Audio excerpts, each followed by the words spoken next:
5 years later, at the airport in Acracia, Claire was holding 2 flight tickets to her home country and staring blankly at them. Her thoughts drifted for a long time. She had been living in Acracia for 5 years straight, and not once had she contacted her family. Liam treated her like she never existed, not caring whether she was dead or alive. If it weren't for Chantal and Armand's engagement this time, he probably wouldn't have remembered Claire. Claire didn't reminisce about the land she had been away from for so many years, and any last shred of feeling she held toward it was gone once and for all the night she was exiled.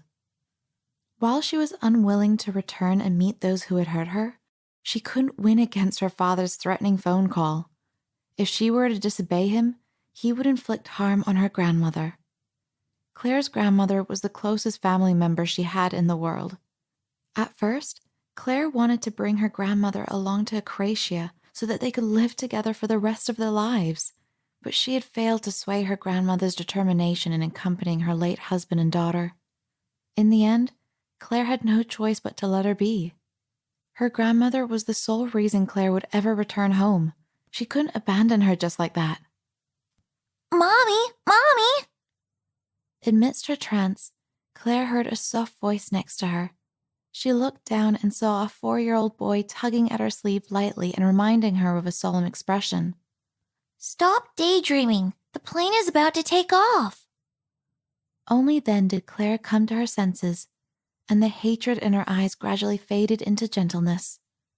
With a smile, she scooped the child into her arms and said, "Okay, let's go to the boarding gate."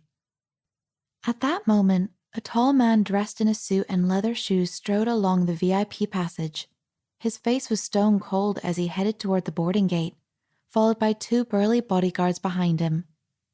Claire had bought first-class tickets. Over the years, she had suffered greatly wandering in a foreign country alone, and she'd contracted numerous illnesses. Claire often experienced insomnia and migraines, and she was particularly afraid of loud noises. As soon as she got on the plane, she covered herself with a blanket and closed her eyes to sleep. Though before that, she had reminded Ollie to behave and not simply run around.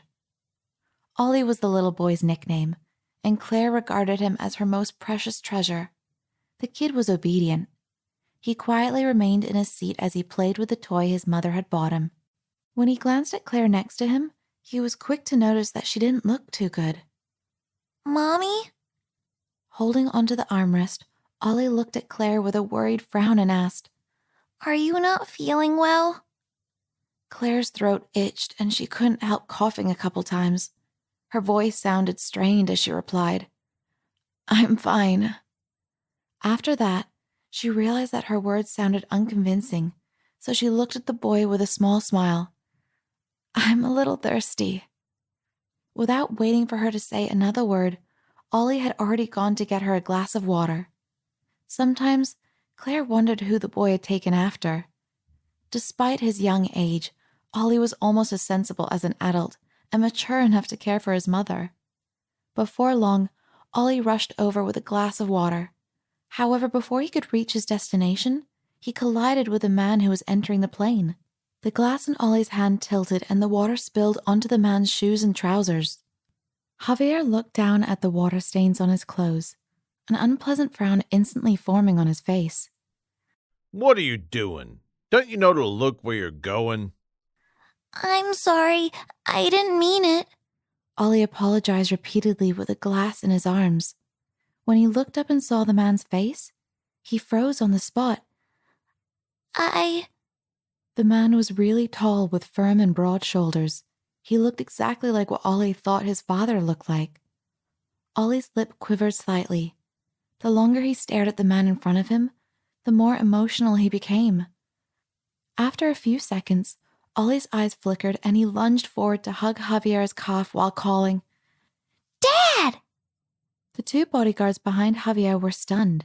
Having worked for Javier for many years, this was the first time they saw anyone getting so intimate with him, not to mention that it was a bratty child. On the other hand, Javier looked unhappy.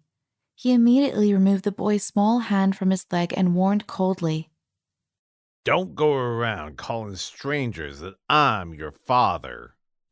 Javier had met his fair share of women claiming that they were pregnant with his child, but this kid was the first one clever enough to assert that Javier was his father.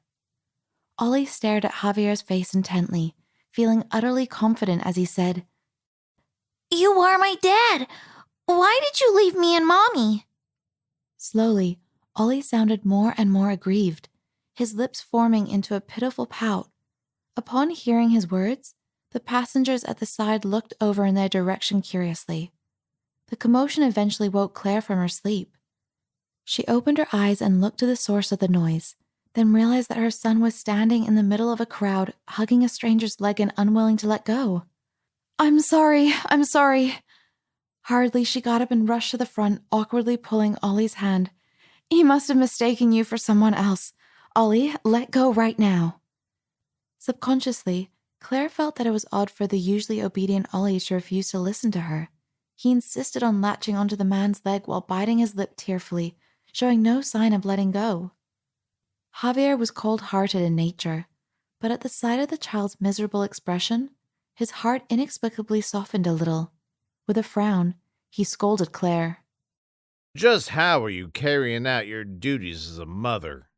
If you couldn't afford to raise him in a happy family, you shouldn't have had him in the first place.